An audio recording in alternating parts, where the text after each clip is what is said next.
After my father-in-law's funeral, my unemployed husband came into a $450. Robert's funeral was held on a gray Tuesday in October, with about 30 people scattered across the pews of the small Presbyterian church he'd attended for 40 years. My husband Mark sat in the front row, stone-faced and dry-eyed, the way he'd been since we got the call about his father's heart attack 3 days earlier. Mark and his father had a complicated relationship. Robert was old-school military, the kind of man who believed emotions were weakness and that tough love built character. Mark had spent his childhood trying to earn approval that never came, and his adulthood alternating between resentment and desperate attempts to prove himself worthy. The last 2 years had been especially hard. Mark had been laid off from his engineering job when his company downsized, and despite sending out hundreds of applications, he couldn't find anything comparable. We'd been living off my teacher's salary and burning through our savings while Robert made increasingly pointed comments about men who can't provide for their families. After the service, we gathered at Robert's house for the reading of the will. The lawyer, a thin man named Henderson who'd known Robert for decades, spread the documents across the dining room table where I'd eaten countless uncomfortable Sunday dinners. Most of it was predictable. The house went to Mark's sister Janet, who'd always been Robert's favorite and had stayed close by while Mark and I moved 2 hours away from my job. Various personal items were distributed among grandchildren and old friends. Then Henderson cleared his throat and read the part that changed everything. To my son Mark, I leave the sum of $450,000 held in treasury bonds and certificates of deposit, with the following stipulation. This inheritance is to be used exclusively for his personal betterment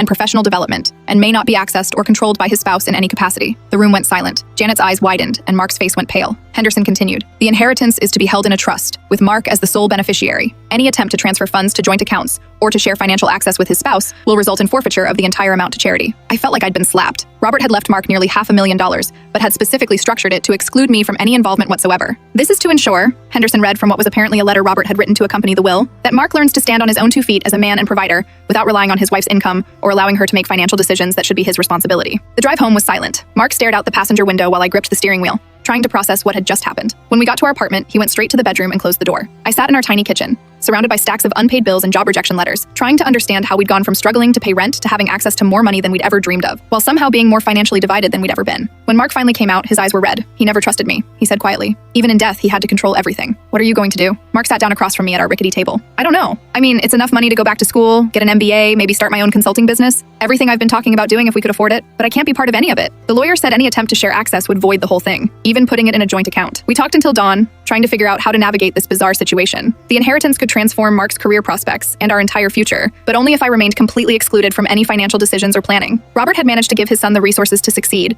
while simultaneously driving a wedge between us. It was controlling and manipulative, but it was also $450,000 we desperately needed. Mark started business school the following semester, paying tuition from his trust fund while I continued supporting our daily expenses on my teaching salary. The money gave him opportunities and confidence I hadn't seen since he'd lost his job, but it also created a power imbalance in our marriage that felt increasingly uncomfortable. Robert had gotten his wish. Mark was standing on his own feet financially, making his own decisions about his career and future, but he was doing it in a way that excluded his wife from the very success that inheritance was funding. Even from the grave, some fathers find ways to control their children's marriages.